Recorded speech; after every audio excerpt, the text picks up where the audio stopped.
नमस्कार. इंद्रधनुष्याच्या भागात आपलं हार्दिक स्वागत. आज आपल्या भेटीला आपल्या देशातील सर्वात हुशार विद्यार्थी येतो आहे, ज्याची ग्रीनिज बुकमध्ये नोंद झाली आहे.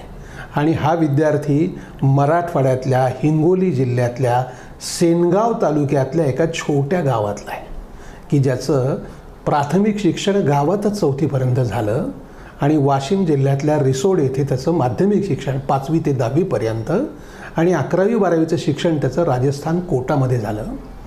त्यांनी 22 ऑलिम्पियाडमध्ये गोल्ड मेडल मिळवलं आहे. पृथ्वीरत्न पुरस्कार त्याला मिळाला आहे. अनेक पुरस्कार त्याला मिळालेले आहेत आणि MIT बोस्टनमध्ये त्याला प्रवेश मिळालेला आहे 100% शिष्यवृत्तीवरती. असा एक आगळा वेगळा विद्यार्थी आपल्या भेटीला येतो आहे.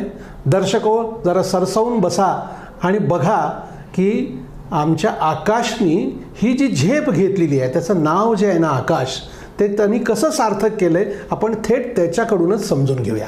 नमस्कार आकाश. मी जो तुझा आत्ता परिचयामध्ये उल्लेख केला की तू हिंगोली जिल्ह्यातल्या सेनगाव तालुक्यातल्या छोट्या गावातला विद्यार्थी आहे आणि आईवडील तुमची शेती आहे. तर तुझं गावचं स्वरूप कसं होतं आणि प्राथमिक शिक्षण तुझ्या गावात कसं झालं, जरा आम्हाला सांग ना दर्शकांसाठी.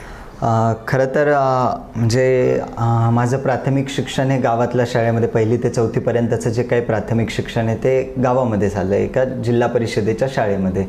जिल्हा परिषदेची शाळा म्हणजे 4-5 वर्ग असतात. बरोबर. तेच मुलं गावातले काही गणवेशामध्ये येतात, काही सिव्हिल ड्रेसमध्ये. तर अशा पद्धतीची शाळा आणि त्याच्यामध्ये मी 4थीपर्यंतच शिकलो. परंतु आईवडिलांनी लहानपणापासून एक संस्कार मनामध्ये पेडला होता की प्रामाणिकपणाने आणि कष्टाने जे मिळवलेलं असतं ते चिरकाल टिकतं. आणि एज्युकेशन, मी माझ्या खूप साऱ्या स्पीचेसमध्ये बोललो, education is a powerful weapon which brings new change in your personality.